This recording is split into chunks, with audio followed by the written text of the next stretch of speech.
दिल्ली दौरे पर मुख्यमंत्री पुष्कर सिंह धामी आज कर सकते हैं पीएम मोदी और केंद्रीय गृह मंत्री अमित शाह से मुलाकात। मंत्रिमंडल विस्तार और यूसीसी पर हो सकता है मंथन।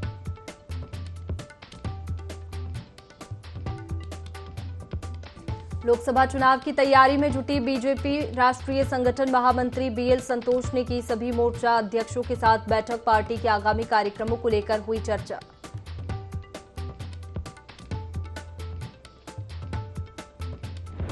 कांग्रेस कार्यकर्ताओं ने किया देहरादून नगर निगम का घेराव। नगर निगम में बढ़ती अनियमितताओं के खिलाफ किया प्रदर्शन। सफाई व्यवस्था और स्ट्रीट लाइट की समस्याओं से कराया अवगत।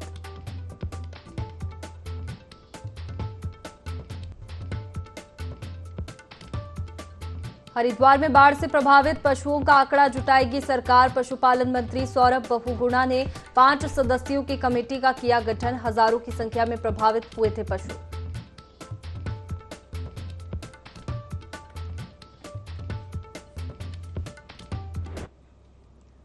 नमस्कार, आप देख रहे हैं देवभूमि लाइव। मैं हूं आपके साथ में वैष्णवी। बुलेटिन की शुरुआत करेंगे देहरादून से। बीजेपी की बड़ी बैठक का दूसरा दिन है। राष्ट्रीय महामंत्री बीएल संतोष की मौजूदगी में बैठक होगी। आज पहले सत्र में मोर्चा अध्यक्षों और प्रभारियों के साथ बैठक हुई। बैठक में प्रदेश प्रभारी दुष्यंत गौतम, बीजेपी प्रदेश अध्यक्ष महेंद्र भट्ट भी मौजूद है। इसके बाद सोशल मीडिया प्रदेश प्रवक्ताओं और पैनलिस्ट के साथ में बैठक होगी। बता दें कि पहले सत्र में मोर्चा अध्यक्षों और प्रभारियों के साथ में बैठक हुई है। आज जो पहले सत्र में बैठक में प्रदेश प्रभारी दुष्यंत गौतम, बीजेपी प्रदेश अध्यक्ष महेंद्र भट्ट भी मौजूद है। बीजेपी की बड़ी बैठक का दूसरा दिन है। राष्ट्रीय महामंत्री बीएल संतोष की मौजूदगी में ये बैठक हो रही है। आज पहले सत्र में मोर्चा अध्यक्षों और प्रभारियों के साथ में बैठक हुई है।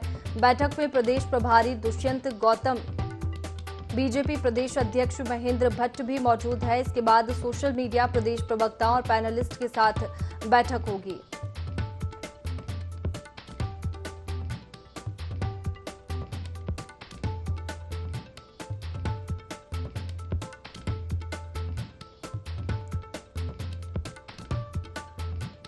चलिए इसी पर जानकारी लेंगे। संवाददाता विनय हमारे साथ में फोन लाइन पर जुड़ गए हैं। विनय, बीजेपी की बड़ी बैठक का दूसरा दिन, पहले सत्र में किन बिंदुओं पर चर्चा हुई है?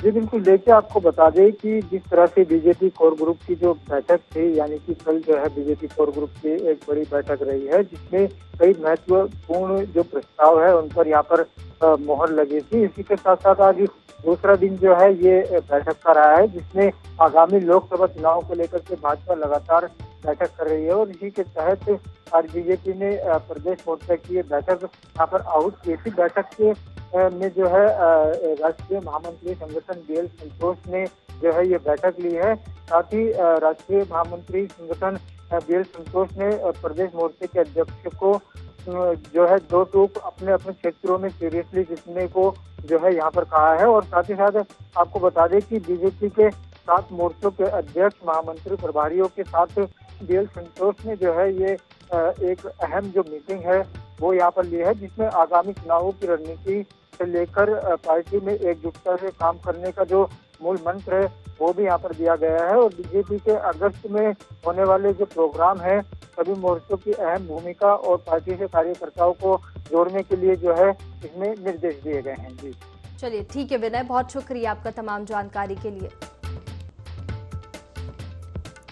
तो देखिए, बीजेपी की ये बड़ी बैठक का दूसरा दिन है। राष्ट्रीय महामंत्री बीएल संतोष की मौजूदगी में बैठक होगी। आज पहले सत्र में मोर्चा अध्यक्षों और प्रभारियों के साथ में बैठक हुई है। बता दें कि आगामी लोकसभा चुनाव की रणनीति बनाई जा रही है। अगस्त में क्या कुछ कार्यक्रम होंगे, इसको लेकर की बैठक में चर्चा की गई। हरिद्वार जनपद में पिछले दिनों आई भीषण बाढ़ में आम जनजीवन अस्त व्यस्त हो गया है। जहां खड़ी फसलों को खासा नुकसान हुआ तो लोगों के घरों में भी पानी भर गया है। दूसरी तरफ इसी जल प्रलय में हजारों की संख्या में बेजुबान भी प्रभावित हुए हैं। पशुपालन विभाग का शुरुआती आंकड़ा 22,000 बेजुबानों के प्रभावित होने की बात कर रहा है। ऐसे में पशुपालन मंत्री सौरभ बहुगुणा ने 5 सदस्यों की कमेटी का गठन कर आंकड़ा जुटाने के आदेश दिए हैं और जिससे सही तस्वीर निकलकर सामने आ सके। जरूर इंश्योरेंस के माध्यम से पैसा मिल जाएगा और जिन पशुओं की आपदा के दौरान डेथ हुई है वो पूरा डेटा हम कलेक्ट कर रहे हैं, उसको माननीय मुख्यमंत्री जी के समक्ष रखेंगे और फिर जो भी फैसला लिया जाएगा वो मुझे पूर्ण उम्मीद है कि पशुपालकों और किसानों के हित में हो।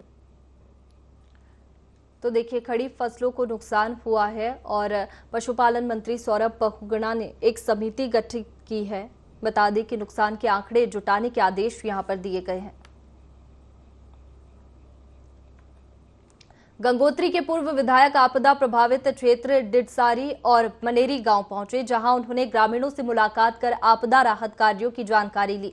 साथ ही उन्होंने जिला अधिकारी से चिन्हित जगहों पर रुके हुए कार्य को फिर से शुरू करने की मांग की। इसी बीच उन्होंने कहा कि वे लगातार आपदा प्रभावित गांव का दौरा कर रहे हैं। वहीं आपदा की घड़ी में वे प्रभावित ग्रामीणों के साथ है। बता दें कि भारी बारिश के कारण हुए भूस्खलन से ग्रामीणों के खेत बर्बाद हो गए हैं।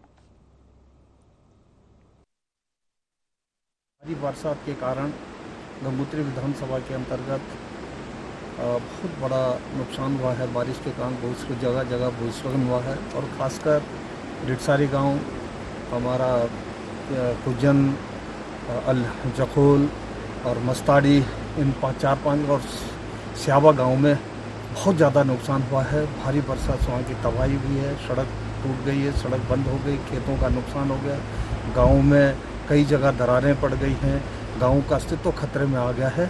और मैं लगातार इन 5-6 गाँव का आजकल मैं और मेरे कांग्रेस पार्टी के हम लोग भ्रमण कर रहे हैं और निश्चित तौर पर लोगों के बीच में जाकर वहाँ पर सरकार के द्वारा और शासन के द्वारा आपदा प्रभावित लोगों के लिए क्या समय पर तात्कालिक क्या क्या कार्य करवाए गए हैं। मैं सरकार और शासन से अनुरोध करना चाहता हूं कि जिन गाँवों में भूस्खलन के कारण दरारें पड़ गई उनको सुरक्षित स्थान पर पहुंचाया जाए और जो प्रभावित लोग हैं उनके वहां पर समुचित बिजली पानी की व्यवस्था करवाई जाए।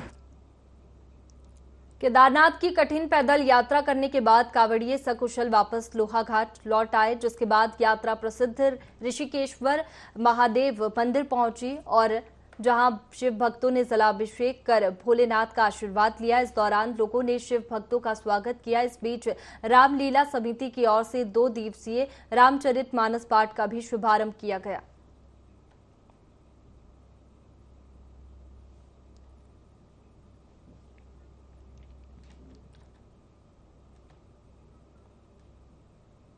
चलिए आगे बढ़ते हैं। खटीमा में इंस्टीट्यूट ऑफ सोशल डेवलपमेंट ने विश्व मानव तस्करी विरोध दिवस पर नोगवा ठग्गो गांव में जन जागरूकता अभियान चलाया, जिसमें मानव तस्करी को रोकने के अलग अलग तरीके से जनता को जागरूक किया गया। साथ ही बताया कि मानव तस्करी की घटना संज्ञान में आने पर 1098 नंबर पर संपर्क करें, जिससे विभाग द्वारा तुरंत मदद की जाएगी। संस्था का मुख्य उद्देश्य नाबालिग बच्चियों को मानव तस्करी से बचाना है। इस दौरान कार्यक्रम में उपस्थित सभी लोगों ने मानव तस्करी रोकने का संकल्प लिया।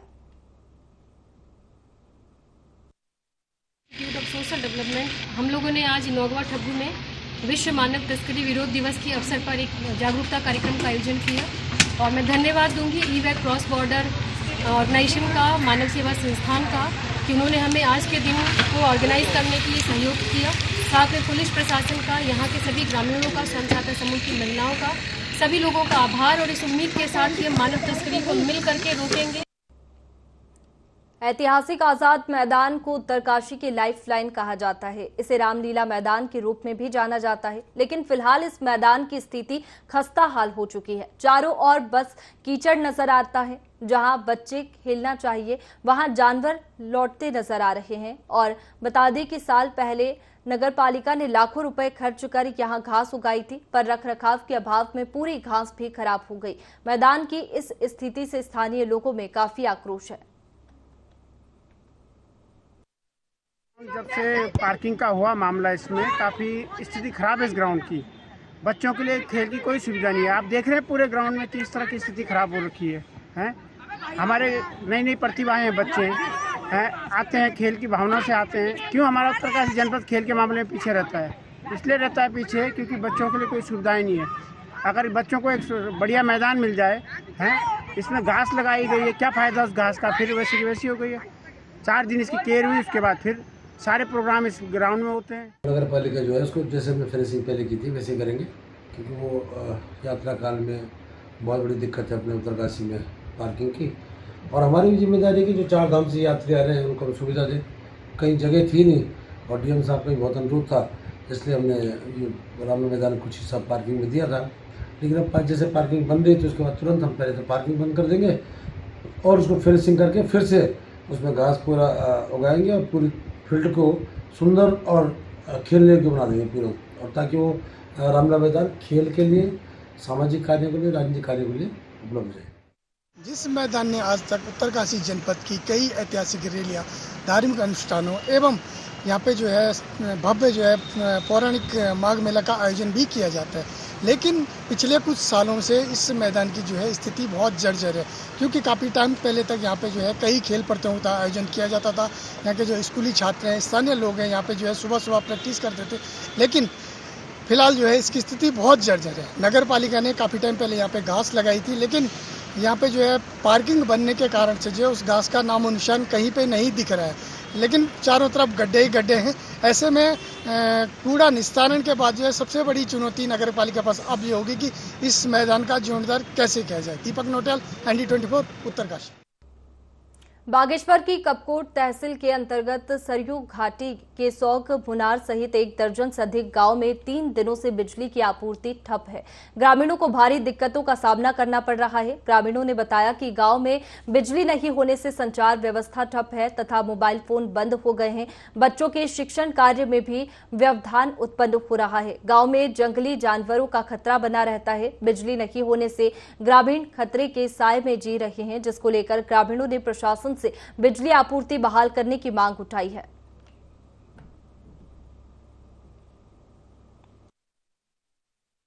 बहुत दिन से लाइट नहीं है और बारिश भी हो जा रही है, तो हम लाइट नहीं आ रही तो हमको पढ़ने में दिक्कत हो रही है, तो जल्दी से जल्दी लाइट ना। 3 दिनों से लाइट ना होने के कारण बहुत परेशानियां हो रही हैं और हमारी पढ़ाई भी ठप हो चुकी है लाइट के बिना, और बारिश की वजह से यहाँ लाइट से लोगों को बहुत परेशानी हो रही है। इसलिए सरकार से अपील है कि लाइट जल्द से जल्द ला दी। राधा कृष्ण मंदिर सभागार में निःशुल्क स्वास्थ्य परीक्षण शिविर का आयोजन किया गया, जिसमें देहरादून से आए विशेषज्ञ चिकित्सकों ने मानसिक रूप से कमजोर बच्चों का परीक्षण किया। बता दें कि श्रमजीवी पत्रकार यूनियन मसूरी इकाई ने इस कार्यक्रम का आयोजन किया, जिसमें दूर दराज से आए लोगों का परीक्षण किया गया और देहरादून में इलाज के लिए आए मरीजों को 60% छूट भी दी गई।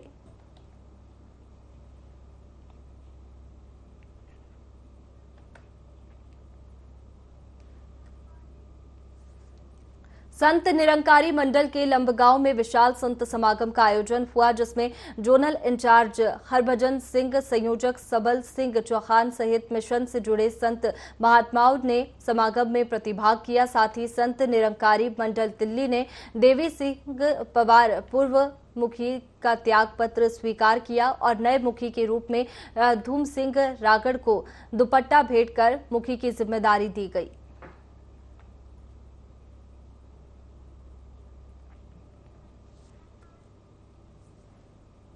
उत्तरकाशी में टायर फटने के कारण गाड़ी खाई में लटक गई, जिसमें 4 लोग सवार थे, जो कि पूरी तरह से सुरक्षित है। लेकिन गाड़ी पत्थर पर नहीं अटकती तो सीधे नदी में गिर जाती। हालांकि ये मामला संगम चट्टी रोड का बताया जा रहा है।